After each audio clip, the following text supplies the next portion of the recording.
নমস্কাৰ আপোনালোকক স্বাগতম জনাইছো এপিয়লা চাহ কথা আৰু কবিতাৰ মাজলৈ আজি আমি আছো আইআইটি গুৱাহাটীত আমি ইয়াতে আমাৰ টিচাৰ ট্ৰেইনিং প্ৰগ্ৰাম এটা হৈ আছে তাতে আমি আমাৰ একাংশ সতীৰ্থৰ লগত কথা পাতিম আৰু কবিতা শুনিম এতিয়া মুস্তাক স্যাৰ আপোনাৰ পৰিচয়টো দিব আৰু এই ট্ৰেইনিংটো কেনেকুৱা লাগিল সেই বিষয়ে অকমান ক'ব দুই এষাৰ ক'ব নাম মুস্তাকুৰ ৰহমান ফাগনৰ হাই স্কুলৰ মেথমেটিক্স টিচাৰ আমাক ইয়াতে গভৰ্ণমেণ্ট অফ আছামে 6 days ট্ৰেইনিং এটা দিছে সায়েন্স এণ্ড মেথমেটিক্স টিচাৰৰ কাৰণে ট্ৰেইনিংটো খুবেই ভাল হৈছে কাৰণ ইয়াতে অলপ এক্সেপশ্যনেল এইটো কাৰণে কৈছোঁ ইয়াতে আমাক ইংলিছো শিকাইছে তাৰপিছত ফিজিক্স কেমেষ্ট্ৰি বায়'লজি আৰু পেডাগজি মানে মেথমেটিক্স অল অভাৰ গোটেইখিনি কাভাৰ কৰিছে টিচিং প্ৰচেছৰ কাৰণে যিখিনি দৰকাৰ গোটেইখিনি কাভাৰ কৰিছে আৰু এটা অতি কম সময়ৰ কাৰণে ক'বলৈ কাৰণে আৰু এটা কথা কৈ দিওঁ মেথমেটিক্সৰ ট্ৰেইনিংটো খুবেই ভাল লাগিছে এইকাৰণে এটা অলপ বেলেগ ধৰণৰ ব্যতিক্ৰমী কথা এটা কৈছে আমি জেনেৰেলি কি কৰোঁ মেথমেটিক্স মেক্সিমামে কি কয় মেথমেটিক্স কৰিব লাগে ইয়াত আমাক ছাৰে এটা কথা নতুন কথা শিকালে মেথমেটিক্স পঢ়িব লাগে এইটো খুব ভাল কথা ষ্টুডেণ্টক পঢ়িব দিব লাগে মেথমেটিক্সটো চ' ডেট তাৰ পৰা সি কিছুমান কনক্লুজন ড্ৰ কৰি কনচেপ্টটো বঢ়াব পাৰে জেনেৰেলি কি হয় টিচাৰে শেষ কৰি দিয়ে ক্লাছটো সি আৰু নাচায় সেইটো খুব ভাল এটা আমি ফিল কৰিছিলোঁ খুব ভাল এটা কনচেপ্ট ছাৰে শিকালে ধন্যবাদ ছাৰ আমাৰ লগত আৰু সতীৰ্থ আছে আমাৰ মহানগৰী মেট্ৰৰে সায়েন্সৰ ছাৰ তেখেতৰ পৰাও আমি জানিম তেখেতৰ কেনেকুৱা লাগিলে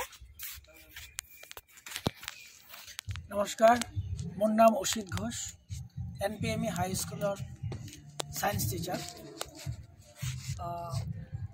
ইয়াতে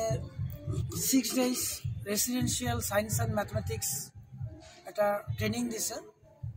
যোৱাবাৰো হৈছে তাৰ আগৰবাৰো হৈছে তো ট্ৰেইনিংটো খুবেই ভাল লাগিছে আমাৰ আমি যেনেকৈ আমাৰ মুস্তাকুৰ ছাৰে কৈছে মেথমেটিক্স ছাৰৰ কথা স্পেচিয়েলি ময়ো এটা কথা কওঁ ছাৰে সেইদিনা এটা কথা কৈছে যে আমি যেতিয়া এটা চেপ্টাৰ পঢ়াওঁ তাৰপিছত নেক্সট চেপ্টাৰ ষ্টাৰ্ট কৰোঁ নেক্সট চেপ্টাৰৰ পিছত নেক্সট চেপ্টাৰ তো ষ্টুডেণ্টে আগৰবিলাক পাহৰি থাকে তো ছাৰে এটা কনচেপ্ট কৈছিলে যে একেলগে যদি আমি 5টা চেপ্টাৰ ষ্টাৰ্ট কৰোঁ দুটা দুটাকৈ কৰাওঁ এইটো চেপ্টাৰৰ পৰা দুটা এইটো চেপ্টাৰৰ পৰা দুটা তেনেহ'লে হয়তো চাগে সিহঁতে পাহৰি নাযাব সেইকাৰণে চেষ্টা কৰিম যিমানখিনি পাৰোঁ আৰু এই টিচাৰ্ছ ট্ৰেইনিঙৰ পৰা আমাৰ বহুত ডিষ্ট্ৰিক্টৰ পৰা আহে বিভিন্ন টিচাৰৰ লগত লগ হয় খুব ভাল লাগে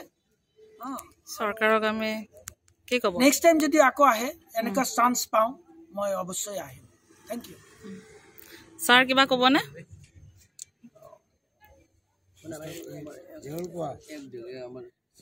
ছাৰ কওক দেখাৰ কওক নমস্কাৰ মোৰ নাম ৰঞ্জন কুমাৰ সিং মোৰ স্কুলৰ নাম শ্ৰী অৰবিন্দ বিদ্যা মন্দিৰ হাইস্কুল